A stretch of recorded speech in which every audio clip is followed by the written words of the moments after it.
ne moom mooy motion de censure oui est-ce que mën nga comprendre ñi ko laytaayee loolu ne loolu rek moo ci bémol bi nga xam te ne gis nañ ko ci dissolution assemblée nationale. non mënuma ko comprendre dans l'exacte mesure où jàpp naa ne depuis le départ de l'affaire amul lenn loo xamante ne ça relève de stratégie politique. Mon intime conviction confirmée par beaucoup ñi nga xamante ne tey jii nii jege nañ mouvance présidentielle, le président Diomaye n'avait pas l'intention au début de dissoudre l'Assemblée nationale. amu ko woon dafa am concours de circonstances bu ñëw. loolu wóor ne amu ko woon. amu ko woon déjà le fait que mu jox leen le projet de dissolution de ces deux institutions mënoon na xaar ba dissoudre ko soog a am majorité am def ko mais da leen ko jox pour au moins parce que dafa am ci station bu mu teg mooy rationalisation des finances publiques. L'organisation des élections quand même xaalis la loolu am fu mu xaj donc moom comme que projet bi mu yor ak li mu bëgg a doxal ci programme d'ici 2029 ñaari institution yooyu noonu bokk ci li gënoon yomb mooy dissoudre assemblée am majorité wam dissoudre ces institutions là. Mais daf leen ko jox parce que xam na ne bu ko deful bu ñu yegsee ba moment bu ñu war a débattre du budget bu ñu war a voter budget foog impérativement mu nattal leen budget les deux institutions là 17 milliards yoo xamante ne moom soxlawu ko bokkul ci politique am bokkul ci programme am alors ñoom ñu am lu ñu firndeel foofu noonu. ñu wane ne parewuñ pour accompagner cette nouvelle politique adaptée validée par le peuple sénégalais parce que le 24 mars passé peuple sénégalais ñoom ñoo validé le fait que Diomaye ak projet bi mu yor donc dissolution institution yooyu sénégalais ñoo ci d'accord en votant pour le président Diomaye. Alors ñoom ils sont allés à l'encontre de cette volonté populaire, de cette volonté des Sénégalais là. Ça c'est une première chose. Deuxième chose mooy lan moo war a mën a permettre projet boobu noonu Sénégalais yi adapté validé ko ñu mën koo doxal lan la war a mën a doon c'est le budget. Alors benn condition sine qua non condition bu obligatoire pour nga mën a am budget c'est la loi d'orientation budgétaire. Directive de l'UEMOA 06/2009 moom moo def obligation pour que nga mën a voter la loi de finances nga am déjà le débat d'orientation budgétaire. Ouais. Alors ce débat d'orientation budgétaire bu ñu ko amoon le ministre Cheikh Diba dina leen expliquer pourquoi dissoudre ces deux institutions est un impératif pour doxal ba pare dina leen wan fan la bëgg a jëm il va donner les grandes orientations de la politique gouvernementale. Un débat d'orientation budgétaire qui devrait être adossé oui. D'abord ci déclaration de politique générale selon Anta Babacar Ngom. Non, pas du tout ça. Beaucoup. C'est un impératif du vote de la loi de finances, mais ce n'est pas proportionnel. Ce n'est pas loo xamante ne dañ koy adossé impérativement ak DPG bokkul dara. Débat d'orientation budgétaire mënoon nañ voter budget te duñu am DPG ça n'a rien à voir. L'orientation budgétaire et l'orientation de la politique générale bokkul. Si Anta Babacar qui espérait nous diriger moo wax loolu ça veut dire que elle ne comprend rien du tout bokkuñu de loolu. Alors donc lii boo ko amul mënoo voter ji budget alors donc kon l'accessoire suit le principal ki la bañal le débat d'orientation budgétaire qui est un impératif kon kooku du la voter budget alors de là le président Diomaye comprend que mais il ne peut pas cohabiter avec cette majorité de Benno. C'est clair loolu daanaka sénégalais yëpp gis nañ ko à cela y a am nag une politique politicienne bu nekk ci biir boo xamante ne ñoom c'est leur cuisine interne quoi. Cuisine interne ñan Benno Bokk Yaakaar. Comment? Je pense que ni am na ci ñoom ñoo xamante ne ñoom ñoo bëggoon yóbbu le président Diomaye ci station bi. Ah oui. boo xoolee ñoom bokkuñu langage ñoom seen biir. Abdou Mbow oui boo xoolee ni muy pousser le radicalisme tout le monde a l'impression qu'il voulait en arriver là ñëpp xam nañ sur le plan politique il est avec Abdoulaye Daouda Diallo oui. Ouais. Donc am na. ban corrélation nga bëgg a def. waaw logique Abdoulaye Daouda non dafa bëggoon lii. pour. après ñoom seen organisation interne demi élection kuy jiite liste baak nangam man dama jàpp ne Abdoulaye Daouda Diallo il veut récupérer l'APR et il a utilisé Abdou Mbow. moo tax moom ñu tëbal ko bloqué institution bi président Diomaye am na effet bi mu soxla woon c'est-à-dire le caractère budgétivore de ces institutions là anéantir nañ ko SCCT ak kii dàq président yi donc du consommer ci budget alors léegi faire face ak nag léegi cette majorité bii nga xamante ne bëggul doxal ak moom alors donc politiquement jàpp naa ne la dissolution est largement justifiée parce que li koy justifier rek sur le plan politique moom mooy sénégalais yi nga xamante ne voté nañ son projet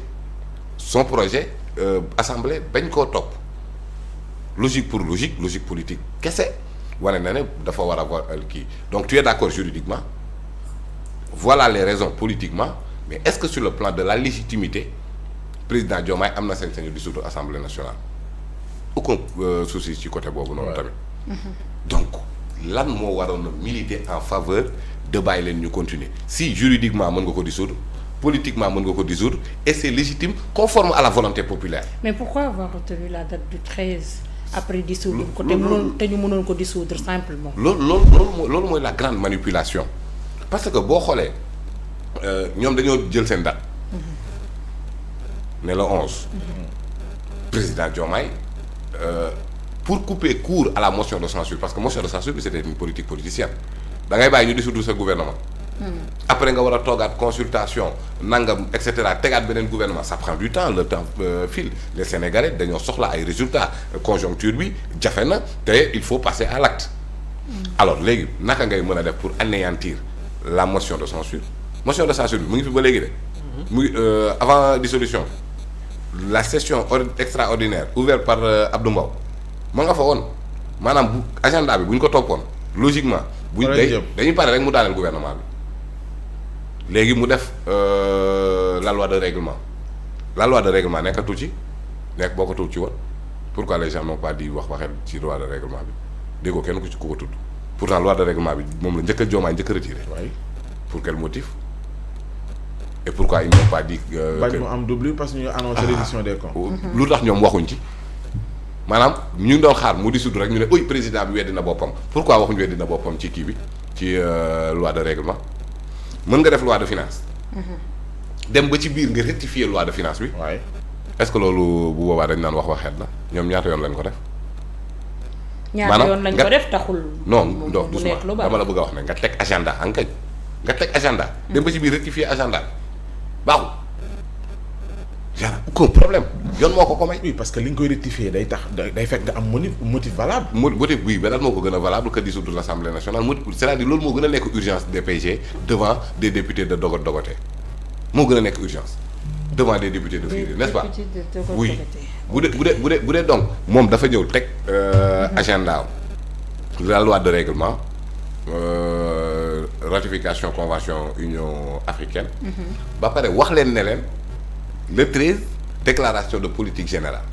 agenda yi doon mais ci biir agenda bi tamit prérogative am mi ngi ci n'est-ce pas. alors donc mu utiliser prérogative am boo xamante ne kenn naatablewul l'aspect juridique de ce qu'on dit où est le problème bu doon bi ñu retiré loi de règlement bi rek ñoom yuuxu nañ ne oui président li mu waxoon ak li mu def bokkul mais dafa retiré loi de règlement bi kenn nga amul DPG amul rek ñu bëgg a jooy. loolu la di loi de règlement bi ñoom xam nañ li ko retiré patt mu lañ def ak moom alors donc comme que moom moo am sañ-sañ et puis rétablir l'autorité de l'État et il a raison il a dit ci kii bi mooy ne ñoom du ñoom ñooy fixé date bi dañ ne ko woon rek balaa moo ñëw nañ ñu yëgal 8 jours avant bu ko neexoon fixé datu DPG bi décembre c'est plus de 8 jours non. il n'avait même pas l'obligation c'est-à-dire c'était à partir du 13 war na ne lii moom mooy autorité état lii la mais comme que ñoom xam nañ ne ci diggante bi 12 bi mu ngi fi mais bu ko bu neexee moom mu utiliser ses prérogatives ça ne compromet en rien li nga xamante ne moom la ko constitution au Sénégal may ak ñoom li ñu def encore une fois bu ñu collaborer woon en toute responsabilité kenn du dissoudre mais loolu assemblée. feeñoon na dès le début bi ñu wax ni le président Amadou Bamba Diop war na daje ak le président de la République juste bi ñu koy soog a fal. mais loolu lu bëri jàppoon ni oui peut-être xëy na pour loolu la arrondir les angles. loolu la bëggoon fexe bañ dem ci législature boo xam te ne au moins dinañ jiital l'intérêt du pays. avant ça ne serait-ce que pour ñu. non oui parce que qu'est-ce qui n'a pas marché. ba daje boobu noonu ñu annoncé ko en grande pompe. finalité bi joxe lii. non xam nga daje nañ. ay gisee nañ waxtaanee nañ assemblée donc moo tax ma ne la volonté du président Diomaye c'était pas de dissoudre l'assemblée parce que tey jii kañ la ñuy demaat élection. novembre. Session ordinaire bi ça commence octobre. donc le vote du budget gis nga chevauchement bi muy am. mën na dem ba yóbbu ñu ci rectification de loi de finances.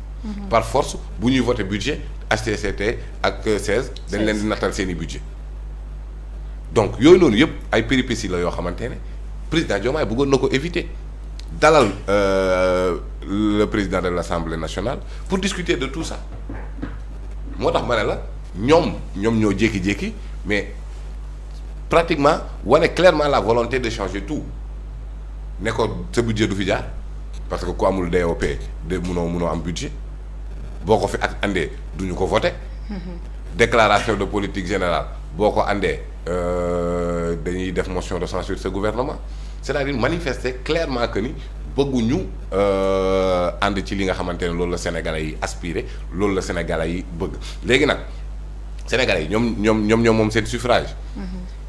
Khadim wax na ko léegi ils n'ont pas tourné la page ils ont changé de livre rupture avec le système